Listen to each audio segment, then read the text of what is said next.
오늘 오전 예배 직후에는 우리 교회 성찬 회원들이 임시 공동회의로 모여서 장로 연임에 대한 찬반 투표를 하겠습니다.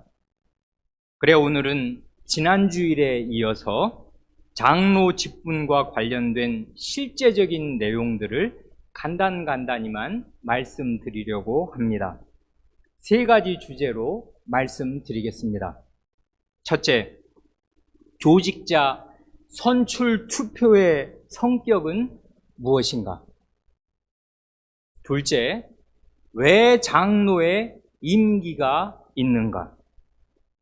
셋째, 장로의 신방에서 주의할 점은 무엇인가?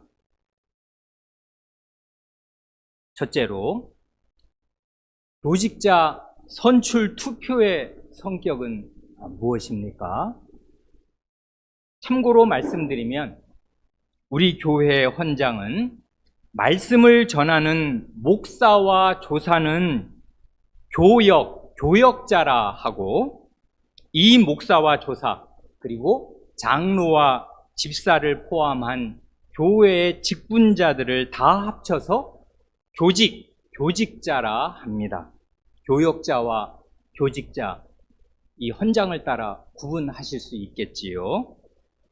교직자 중에서 집사는 치료회에서 임명합니다마는 목사와 장로는 반드시 교인의 투표를 거쳐야 합니다.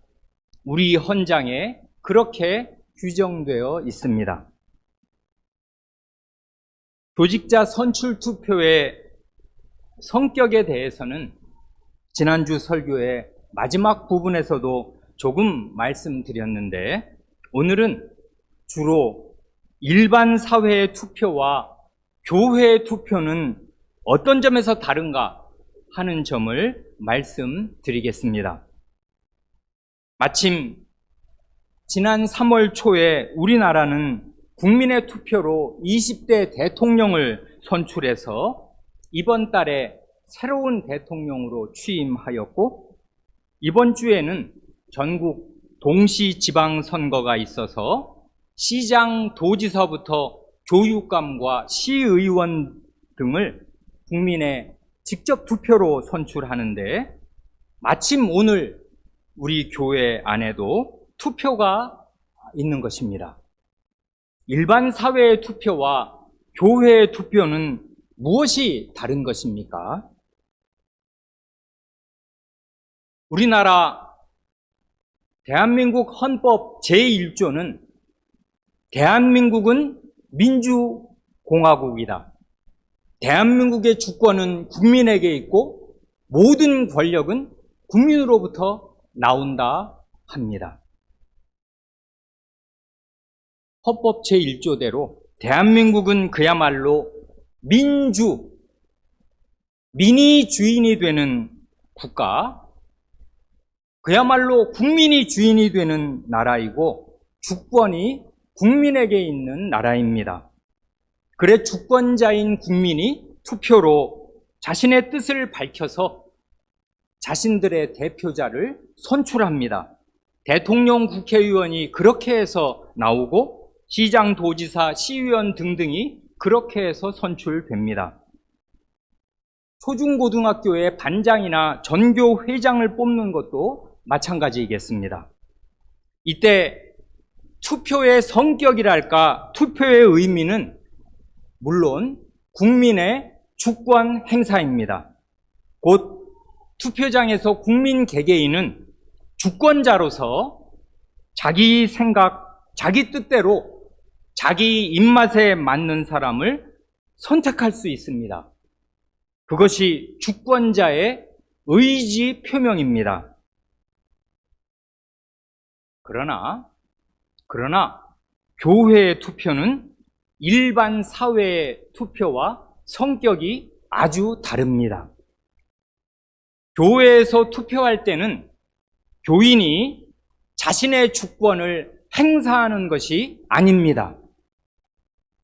다시 말해서 교회에서 투표할 때는 교인이 자기 생각, 자기 뜻대로 자신의 입맛에 맞는 사람을 선택하거나 거부하는 것이 아닙니다. 결코 아닙니다. 왜냐하면 교회의 주인은 교인이 아니라 예수 그리스도이시기 때문이고, 하나님 나라의 주권자는 하나님 나라의 백성들이 아니라 그 나라의 왕이신 하나님이시기에 그렇습니다. 그래야 하나님의 나라는 정확히 표현하면 하나님의 왕국입니다. 영어로 하면 훨씬 더 분명한데 The Kingdom of God입니다. 킹덤입니다. 킹이 있는 곳, 킹이 있는 나라. 그래야 하나님 나라는 왕국이지 민주국가가 아닙니다. 그럼 왕국이면 왕이 직접 관리들을 임명하면 되지, 뭐 때문에 그 백성이 번거롭게 투표를 하는 것인가 하고 묻는다면은, 하나님의 나라에는 하나님, 그 나라의 왕이신 하나님과 백성 사이에 신비한 연합이 있고, 왕과 백성이 신비한 일체를 이룹니다. 그래 이걸 신학 용어로, 중세 이래로 이렇게 표현하기도 합니다. 우니오 미스티카, 신비한 일체, 신비한 연합.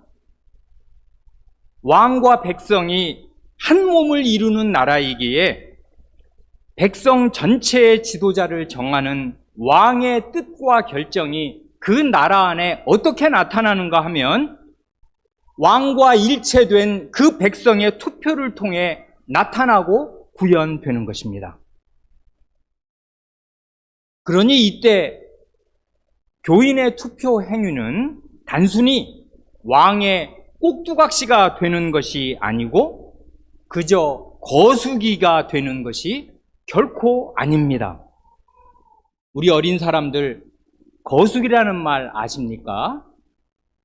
공동체 회의에서 무슨 결정을 내릴 때 자신의 생각이 없이 그저 남이 시키는 대로 손드는 사람을 가리켜서 멸시하는 뜻으로 거수기, 들 것자, 손수자, 손드는 기계라고 말하지 않습니까?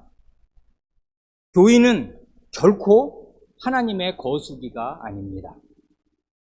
교인은 생각 없이 남이 하라는 대로 투표하는 사람 아닙니다. 교인은 투표할 때 깊이 생각하는데, 뭘 생각하는가 하면 자신의 뜻이 아니라 하나님의 뜻을 생각하고 이 교회의 주인이신 예수 그리스도의 뜻이 무엇인가를 생각합니다. 그렇게 해서 그리스도와 일체된 그 사람이 그리스도의 지체로서 투표하고, 그 나라의 왕과 일체된 그 사람이 하나님의 뜻을 따라 투표합니다. 그래 나중에 그게 참된 교회라면, 이런 교회가 드물어서 문제이지, 그게 참된 교회라면은 교회의 투표 결과가 발표될 때 하나님의 뜻과 예수 그리스도의 뜻이 교회 교중 안에 환히 나타나고 확정되게 되는 것입니다. 너도 알고 나도 알고 우리 모두가 알고 그 하나님의 뜻에 승복할 수 있도록 하나님의 뜻이 우리 안에 밝히 천명됩니다. 그래 교인은 투표를 통해 자신이 단순히 주님의 거수기가 아니라 주님과 일체요, 주님과 한 몸인 사실을 입증하는 것입니다. 투표를 통해 주님의 통치 행위에 참여하는 것이고, 주님 자신의 결정이 바로 내 손끝을 통해서 실현되니 이것이 신자의 영광이 아닐 수 없습니다. 하나님의 뜻이 아니라 교인의 뜻이 교회를 좌지우지한다면은 그 교회는 더 이상 하나님의 나라가 아니라 이 세상 나라일 것입니다. 그러면 정말 민주국가는 될지 모르겠는데 인민이 주인이 되는 이 세상 나라가 될 것입니다. 그러면 더 이상 주님의 교회는 못 되게 될 것입니다. 둘째로 왜 우리 교회 헌장에는 장로의 임기가 있습니까? 중요한 사안을 판단하는 가장 중요한 두 가지 기준을 우리가 생각한다면 성경 말씀과 교회사입니다. 이건 달리 표현하면 완비된 계시인 성경 말씀과 그 계시 해석의 역사, 교회사지요. 성경과 교회사를 기준으로 우리는 어려운 문제를 말하자면 판단하고 해결해 나갈 수 있습니다. 먼저 하나님의 말씀은 장로의 임기에 대하여는 이렇다 저렇다 아무 말씀도 하지 않고 침묵합니다. 다음으로 종교개혁 시대 이래 세계 교회의 역사를 두루 살피면 장로의 임기는 나라마다 다르고 시대마다 제각기 달랐습니다. 칼빈 선생 때 스위스 제네바 교회의 장로의 임기는 기본적으로는 1년이었습니다. 그리고 1년마다 그 뒤에 연임 여부를 결정하였습니다. 그런가 하면 같은 시대에 네덜란드 개혁교회는 어떻게 했는가 하면 조금 한 7, 80년 뒤에 나온 도르트 교회법에는 이게 우리 교회 헌장에 우리 교회 정치의 주요 참고서로 삼는다고 언급된 그 도르트 교회법에는 장로의 임기가 기본적으로 2년으로 규정됩니다. 그런가 하면 그 같은 시대, 종교개혁 시대에 영국과 스코틀랜드 장로교회는 장로의 임기가 종신입니다. 복음이 신대륙으로 건너가서 세워진 미국 장로교회는 아주 다양해서 종신으로 하는 경우도 있고 3년의 임기로 하는 경우도 있고 교회 재량에 맡기는 경우도 있었습니다. 복음이 미국을 통하여 우리나라로 들어와 형성된 한국의 장로교회들은 대개는 장로의 임기가 종신입니다. 그러나 정년을 대개 거의 대부분의 교회들이 장로의 정년을 70세로 규정하였습니다. 그리고 교회에 따라서 7년마다 이제 계속 이 장로로 심우할 것인지를 이제 과반수 이상의 투표로 결정하도록 그렇게 한 곳도 있습니다. 그러니 정말 제각각이고 다양합니다. 여러 가지 경우를 대별한다면은 장로의 임기가 종신제냐 임기제냐로 나뉘겠습니다. 그런데요, 종신제를 택하는 교회치고 장로의 신방을 시행하는 교회는 아마 없을 것입니다. 왜 그러냐면 40대 후반 무슨 50대 때 장로가 됐는데 70에 장로 일에서 은퇴를 한다면 20, 30년을 무슨 수로 그 사람이 신방을 하냔 말입니다. 교인들이 얼마나 많은데. 우리 교회는 독립개신교회 헌장을 그대로 물려받은 우리 독립개혁 장로교회 헌장은 장로 임기제를 택합니다. 초임은 3년이고 2년씩 재임할 수 있는데 재임할 때마다 성찬회원 3분의 2 이상의 찬성을 반드시 얻도록 하였습니다. 그래, 이런 장로의 임기제 또는 임기제 장로란 뭘 말하는 것이겠습니까?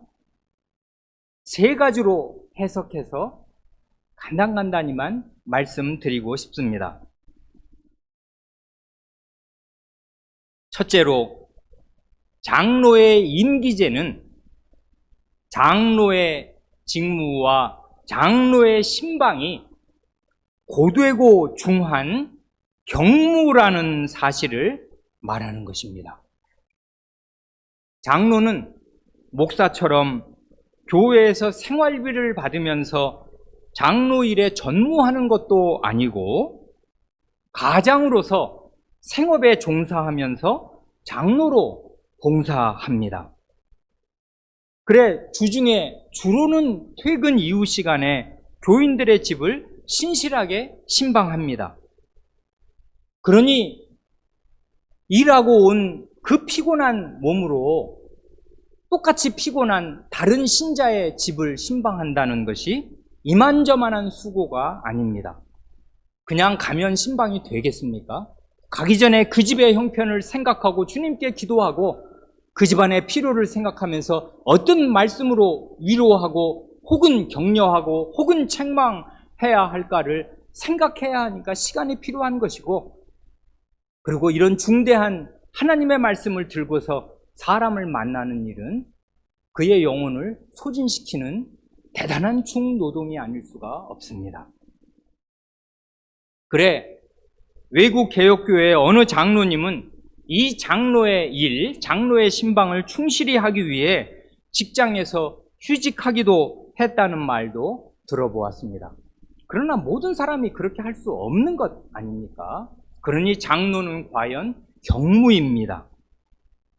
둘째로 우리의 헌장은 장로의 임기는 3년이다 한 직후에 이어서 말하기를 지리회에서 교회의 형편과 유익상 중임이 꼭 필요하다고 판단되지 아니하면 그 임기를 마친다 합니다. 이건 뭘 말하는 것입니까? 교회의 형편상 달리 어찌할 도리가 없을 때, 꼭 연임이 반드시 필요할 때에만 연임을 하는 것이고, 가능하다면 연임을 하지 않는 것이 좋겠다 그 말이겠습니다. 이게 우리 헌장의 법정신이고 우리 헌장이 추구하는 일종의 목표일 것입니다. 이건 뭘 말하는 것입니까? 우리의 헌장은 우리에게 뭘 요구하는 것입니까?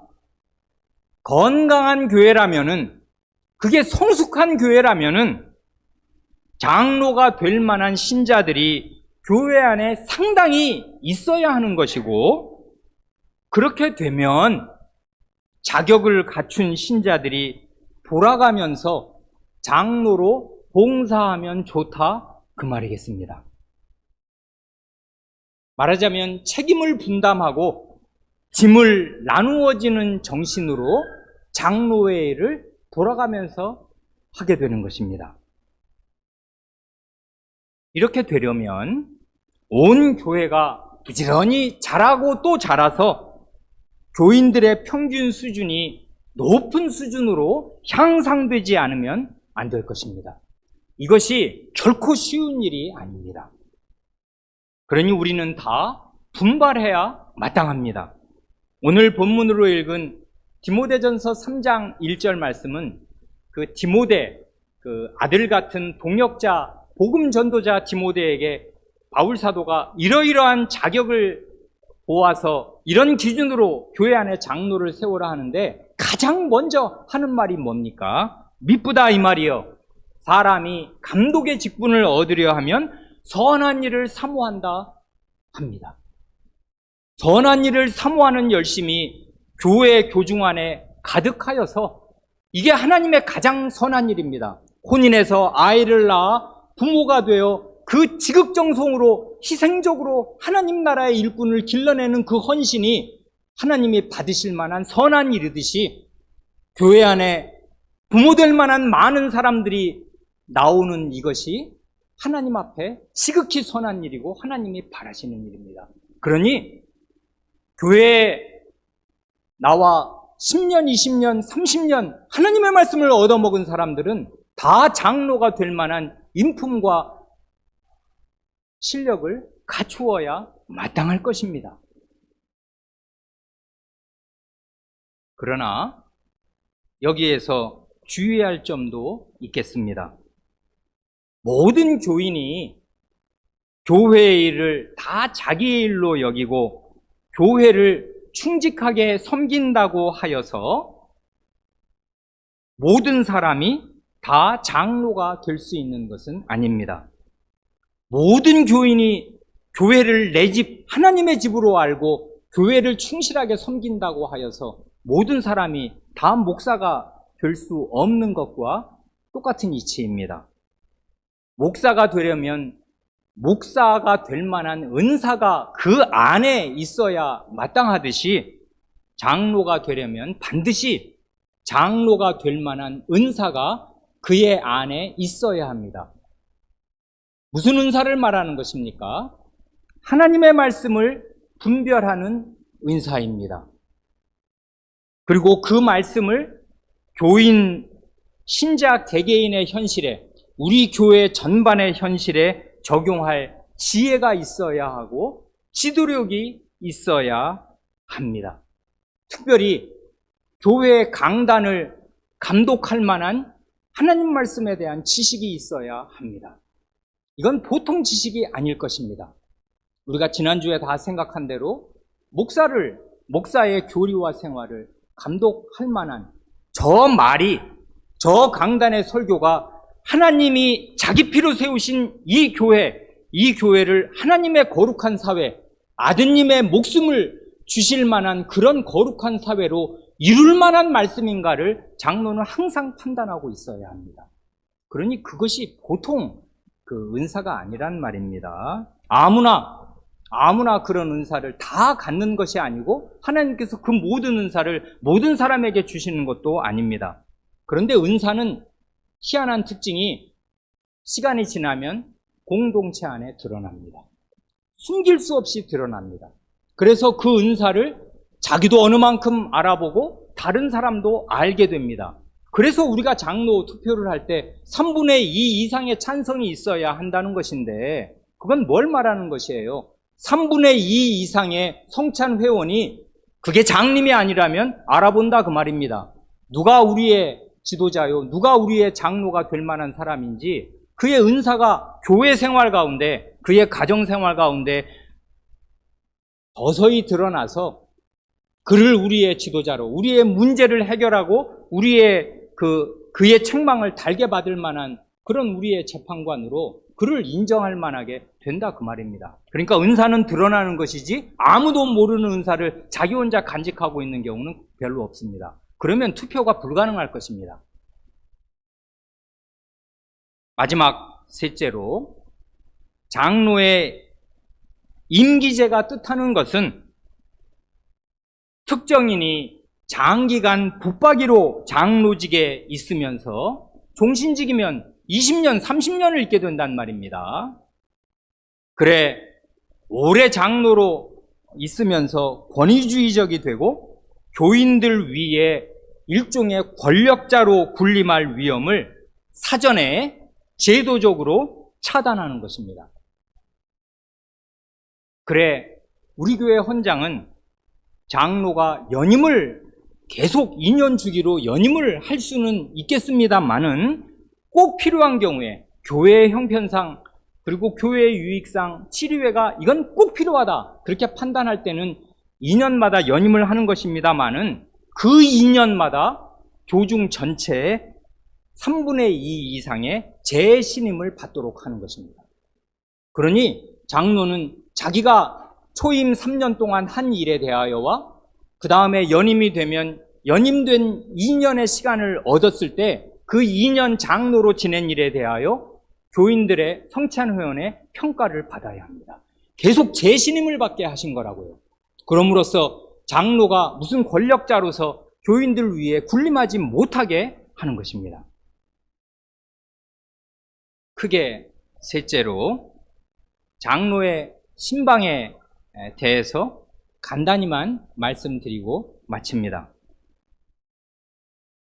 지난 2019년 6월에 처음으로 두 분의 장로님을 얻게 되었습니다.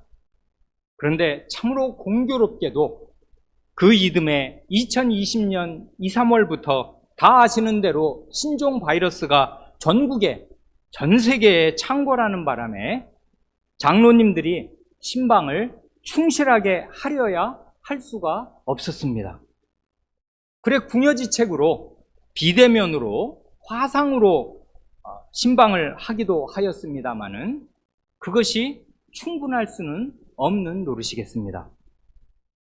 그래, 주님께서 만약 우리 교회에 장로님 두 분에게 연임의 기회를 주신다면은 목사와 장로가 더욱 힘을 내고 분발해서 회중의 각 가정을 신방할 수 있기를 바랍니다. 그럴 때 성도 여러분은 기꺼이 목사와 장로님들에게 문을 열어주시기 바랍니다. 그래야 우리 교회가 더욱 내실 있는 교회가 될 것입니다.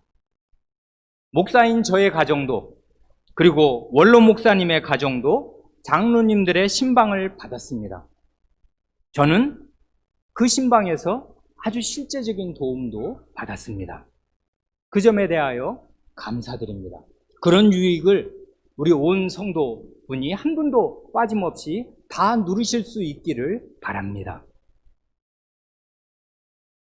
주의할 점도 있습니다.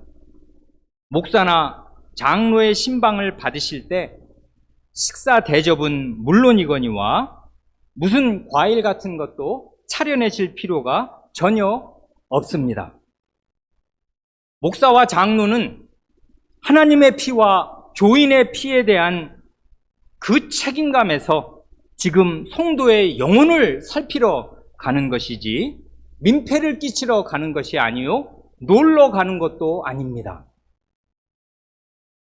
그러니 손님 접대하느라 마음을 쓰지 마시고 여러분 병원 갈 때 화장 곱게 하고 몸단장하고 가는 거 아니지 않습니까? 아픈 사람이 그런 여가가 어디 있습니까? 그냥 닥치는 대로 주서 있고 가서 아프다고 호소하는 것 아닙니까? 그런데 지난번에 예전에 말씀드린 대로 장로의 신방은 일종의 예방의학입니다. 그분이 건강하든 영적으로 건강하든 영적으로 아픈 분이든 간에 건강한 분이라면 미리미리 이렇게 신방을 해서 하나님 백성답게 잘 지내고 있구나 하는 것을 확인하고 격려하고 위로도 하는 것이고, 특별히 어디 영적으로나 신체적으로 대단히 어려운 곤경 가운데 있으면 더더욱 하나님 말씀으로 위로하는 것이고, 혹여라도 하나님 말씀에 불합하게 행하는 것이 있고, 그런 일이 없는 가정이 어디 한 가정이라도 있습니까? 부모, 자식, 식구가 많을수록 다 이런저런 어려움과 한계들, 불가피한 일들을 지니고 사니까 하나님의 말씀 앞에 서고 하나님의 사자가 우리 집을 방문할 때 우리는 일단 두렵고, 말하자면 우리의 현실을 내어놓고서 주님의 자비를 구하게 되고 주님의 지혜를 얻어야 합니다. 이렇게 교인들은 실제적인 감독을 받아야 생활이 건실하여집니다. 그냥 예배당에 이렇게 신사숙녀로 나와 있어서 생활이 건실해지는 것 아니라고요.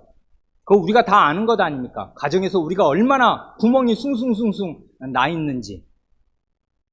그러니 장로의 신방, 목사와 장로의 신방을 하나님의 사자의 방문으로 믿으시기 바라고, 이건 성경적인 원리가 너무나 분명한 것입니다. 예수 그리스도와 사도들이 각 집을 방문한 예가 성경에 명백하게 나오고, 이런 그리스도의 양떼를 위임받은 그리스도 자신과 사도가 그 다음 때 목사와 장로를 세워서 양떼를 부탁하니 그렇게 부탁받은 양떼를 살피러 가지 않을 수가 있겠습니까?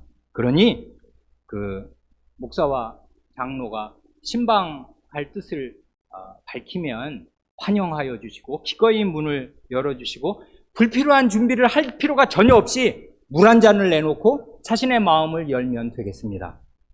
만약 멀리 지방에 사시는 교우분 댁을 신방할 경우도 있겠는데, 그럴 때는 공동회의에서 우리가 다 공동의 합의로 미리 책정해 놓은 교회의 신방비가 있어서 우리 장로님들의 차량의 교통비를 실비로 교회에서 공적으로 지급할 것입니다.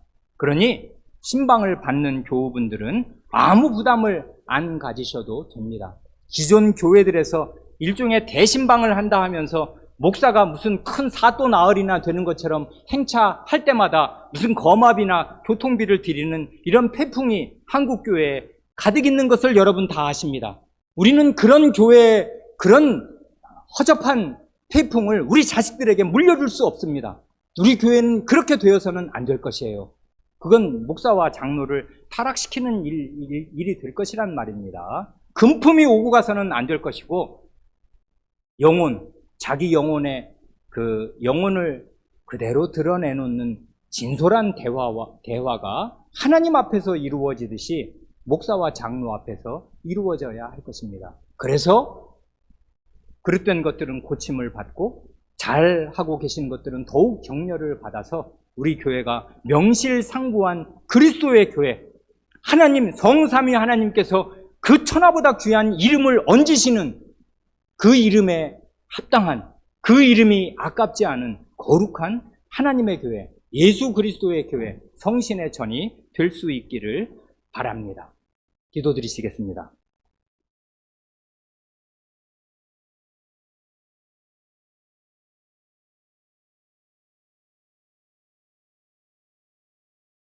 하나님 아버지, 저희를 목자 없는 양처럼 이 땅에서 자기 생각대로 각각 자기의 길을 걷지 않게 하시려고 저희를 그리스도께서 참된 목자로 계시는 그리스도의 양 우리 안에 다 모아주시고, 이 양 우리 안에서 하나님의 말씀을 들으며 그리스도의 지도를 받고 성신의 인도를 따라 살 수 있게 하여 주신 것을 감사드립니다. 이것이 공허한 이념이 아니요 관념이 아니라 생생한 현실이 되도록 매주일 강단에서 공적으로 하나님 말씀의 강서를 들을 수 있게 하여 주시고, 그러기 위하여 말씀 전하는 기관으로 목사를 세우실 뿐만 아니라 성도 개개인의 집을 방문하여 이 말씀대로 순종하며 살고 있는가를 실생활을 살필 신방하는 장로를 저희 가운데 주신 것을 감사드립니다. 그러나 전 세계를 뒤덮은 바이러스의 침해로 말미암아서 신방과 교회의 예배가 현저하게 위축되었던 것을 주님께서 아십니다. 이제 주님께서 조금 형편을 펴주실 때에 저희가 기회를 타서 이 모든 기회를 선용하여 성도의 삶을 부지런히 돌볼 수 있게 하여 주시고, 그리하여 저희 어느 성도도 소외되거나 방치되는 일이 없이 하나님의 사자들, 하나님의 직분자들의 살뜰한 보살핌과 기도 안에 있게 하시며, 그럼으로써 저희 교회가 건전한 교회로 하나님께서 아드님의 피로 이룩하시려는 거룩한 사회로 점점 더 서나갈 수 있게 하여 주시기를 구합니다. 우리 구주 예수님의 이름으로 기도합니다. 아멘.